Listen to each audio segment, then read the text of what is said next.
నా ప్రాణానికి ప్రాణమైన తెలుగు ప్రేక్షక దేవుళ్ళందరికీ నమస్కారం.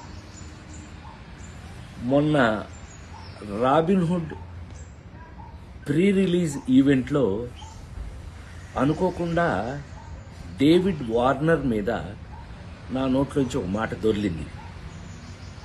అది కేవలం ఉద్దేశపూర్వకంగా చేసింది కాదు. అసలు నా ఉద్దేశం, నా గురించి మీకు తెలియదేముంది.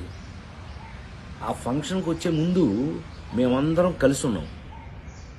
ఎంత అలర్ట్ చేశాము అని అంటే గనక, నితిన్ని అతన్ని మీరంతా నాకు పిల్లలు లాంటి వాళ్ళు అన్న అంటే గట్టిగా వాటేసుకుని, నేను మెదకుండా ఉండకుండా, నువ్వు యాక్టింగ్ చేస్తున్నావు కదా, నువ్వు యాక్టింగ్లోకి రా, నీ సంగతి చెప్తానన్నా. అంటే అతను అన్నాడు, మీరు క్రికెట్లోకి రండి, మీ సంగతి చెప్తానన్నాడు. ఇలా మ్యాక్సిమం అల్లరి చేసాము. అల్లరి చేసి ఆ ఫంక్షన్కి వచ్చాము. ఏది ఏమైనా I love David Warner. I love his cricket.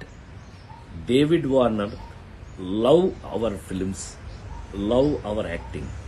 So మేము, నాకు తెలిసి ఒకళ్ళకి ఒకళ్ళు బాగా క్లోజ్ అయిపోయాం.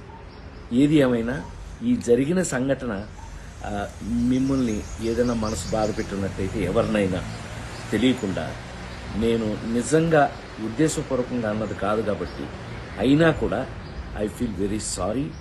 నేను మీ అందరికీ సారీ చెప్తున్నాను. అలాంటిది ఇంకెప్పుడు జరగకుండా చూసుకుందాం మనం.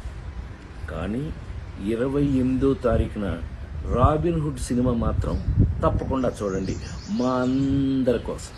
మరిన్ని వీడియోస్ కోసం ఛానల్ ని సబ్స్క్రైబ్ చేయండి. లేటెస్ట్ అప్డేట్స్ కోసం వాట్సాప్ ఛానల్ ని ఫాలో అవ్వండి. ఆ లింక్ డిస్క్రిప్షన్ లో ఉంది.